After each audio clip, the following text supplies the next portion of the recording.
Anyway. Hey. Mike's Daily Podcast. Wow, this is crazy doing a daily podcast because it's like every day.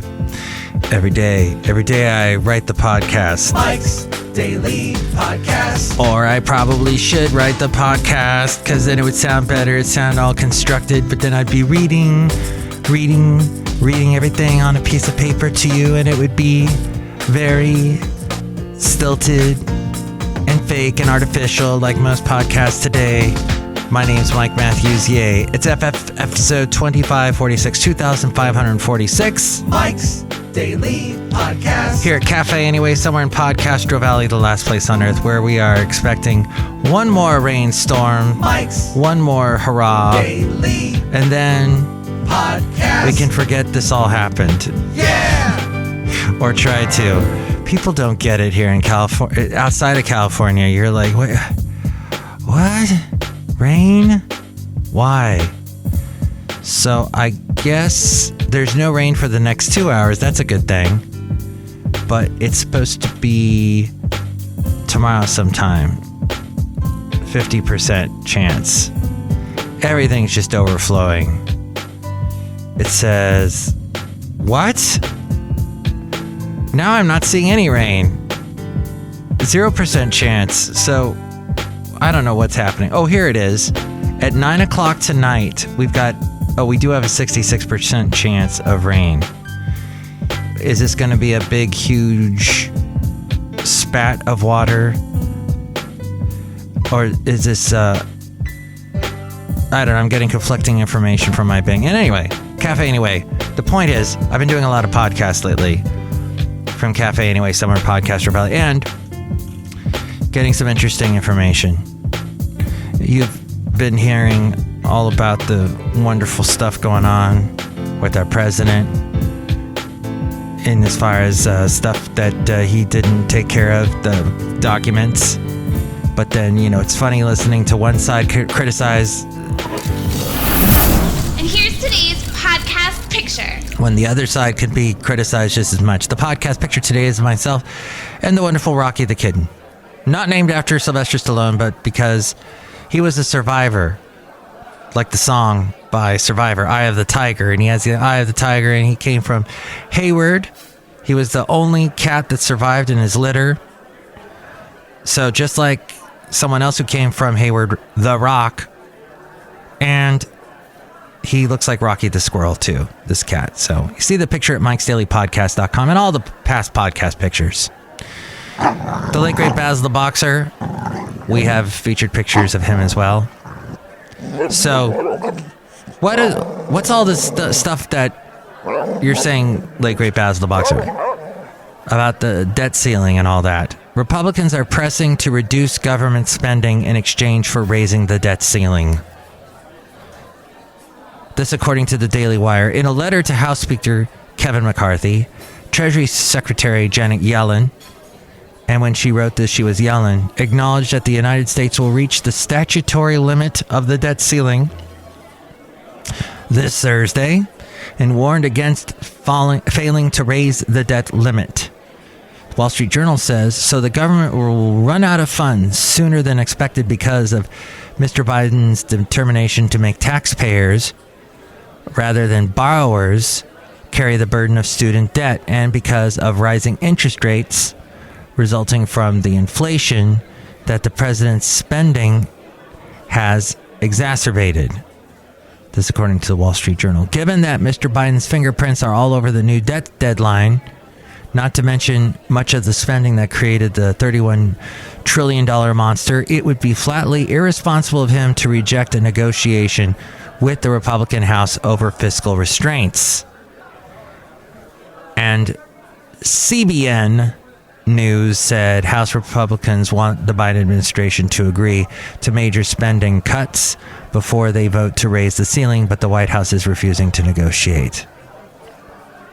I don't like it when people don't negotiate. I didn't like it when the Tea Partiers back how many years ago, 10 years ago, when they were just like, no, we don't want to negotiate with anybody. And then they had to have Mitch McConnell had to step in before the government shut down, or to stop the government shutdown. I think we had already had the government shutdown. Is it time up for TikTok?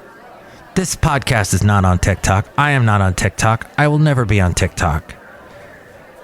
That ship sailed long ago before it even began to set sail. Because I'm over 50, I refuse to be on TikTok. No one over 50 should be on TikTok, period.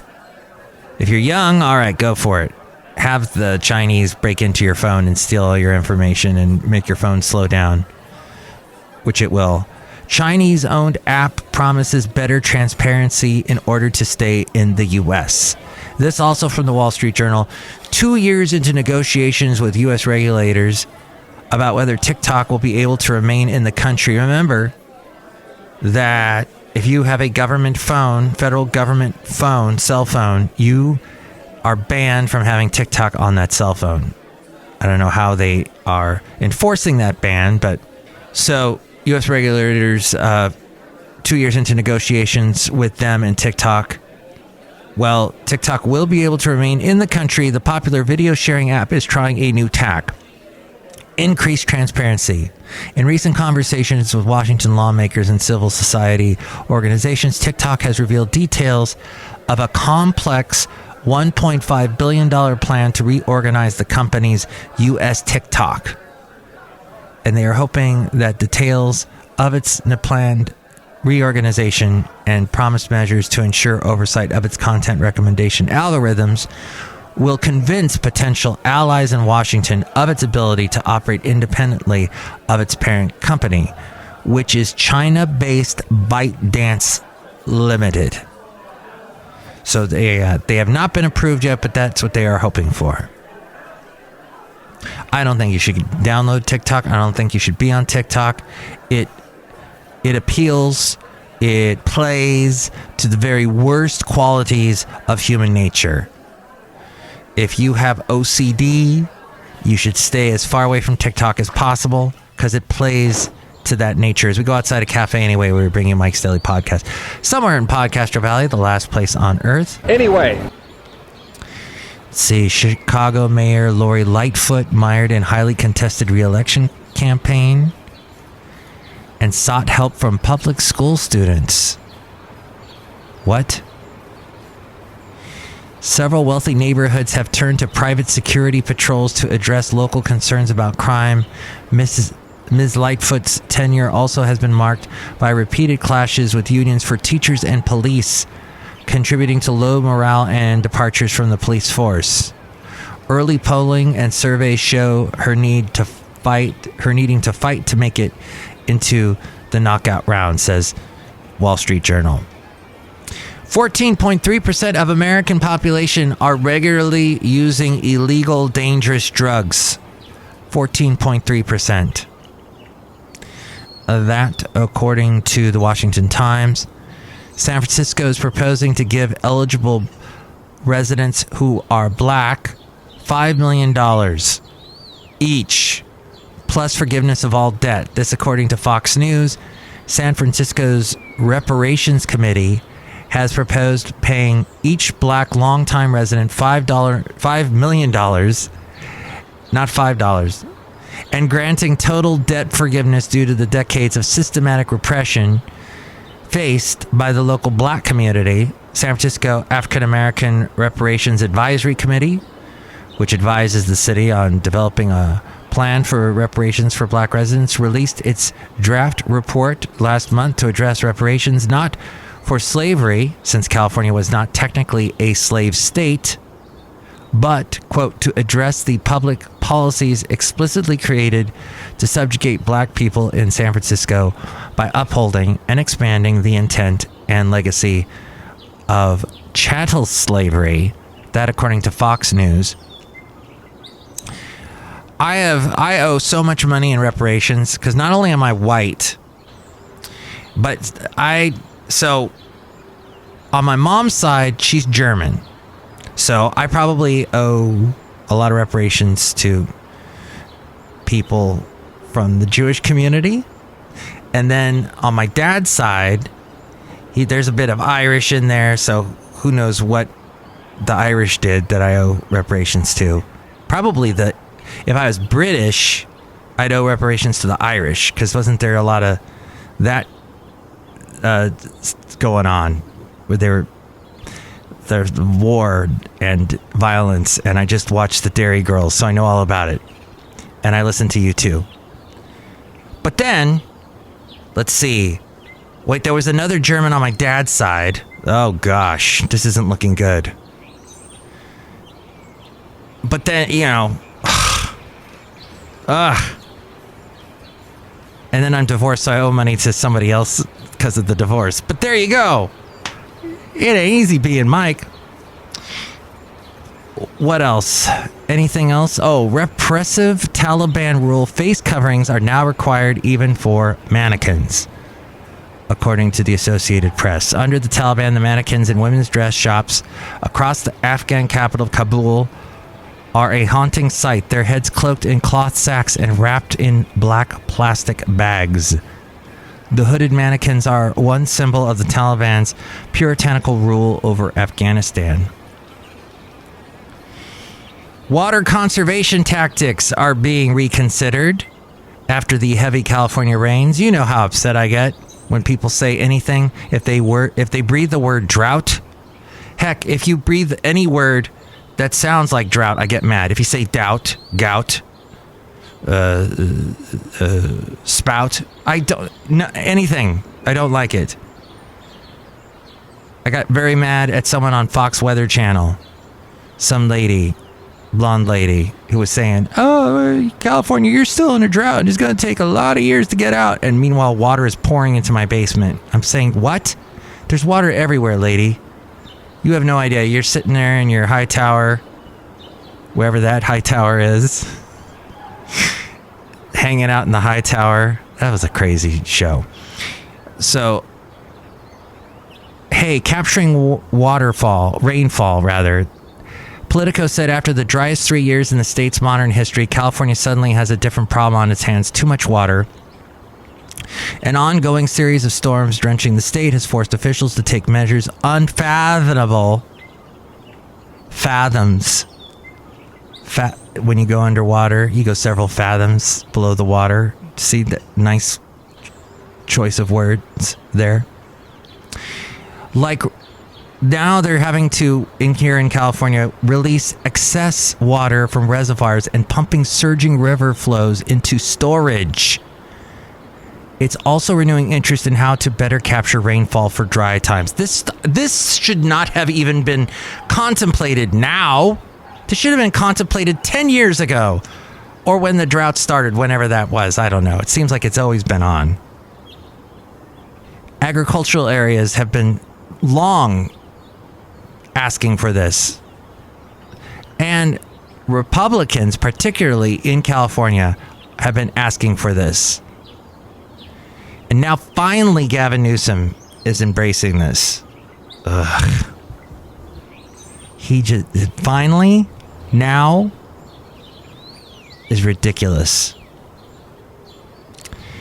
And that's about... Oh, Wyoming wants to ban electric vehicles. What? By 2035? This, according to the Daily Mail. Wyoming has introduced state legislation to ban the sale of new electric vehicles by 2035 to ensure the stability of its oil and gas industry.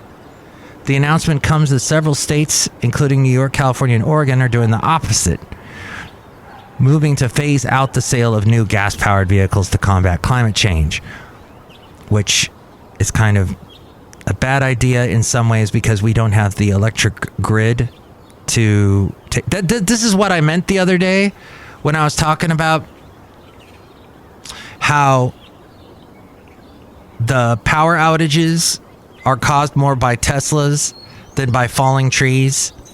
We've had a lot of falling trees lately in the Bay Area because we have a lot of eucalyptus trees and their roots are very shallow. And when you got a eucalyptus tree near a creek, it's going to fall over. It's done it many, many times here in Podcastro Valley.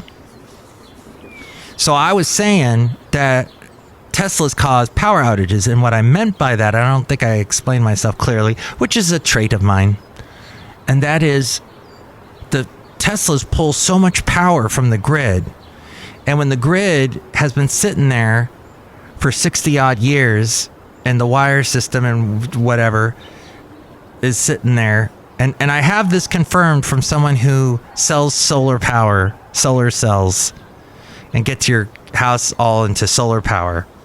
I don't know if he's making this up so that I will buy solar power from him.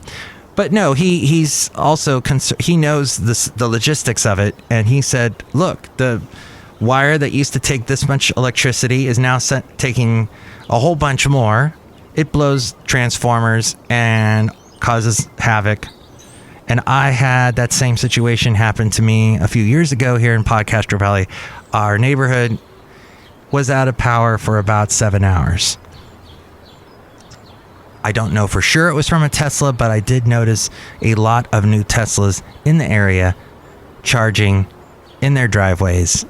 So it may have caused that. That's what I meant.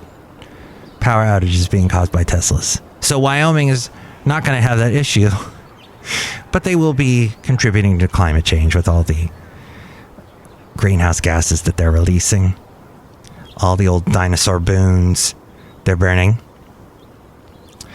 But the Wyoming officials argue that oil and gas production has created countless jobs and contributed revenues to the state of Wyoming throughout its history.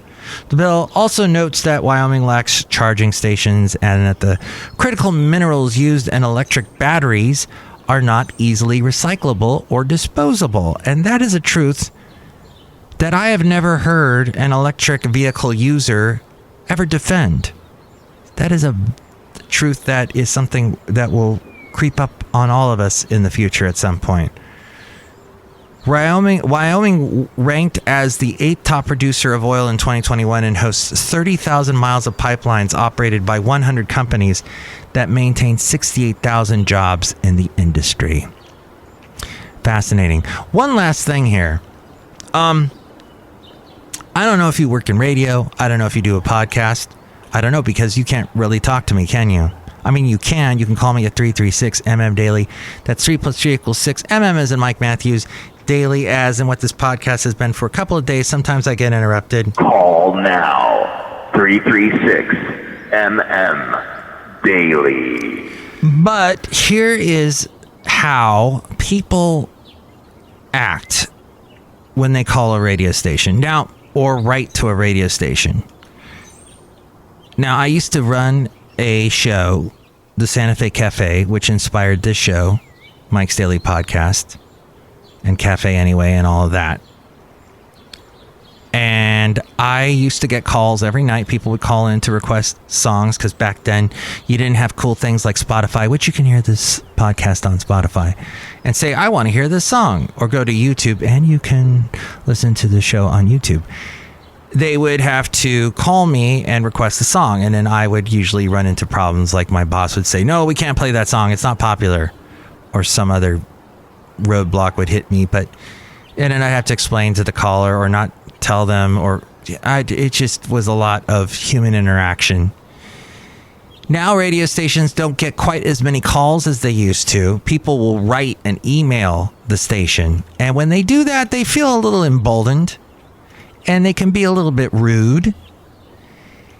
And this one person was complaining. They sent this to a radio station and said, I'm sure you get this all the time, but some of your commercials are twice as loud as your content. It would seem someone is not doing their job correctly, or no one cares.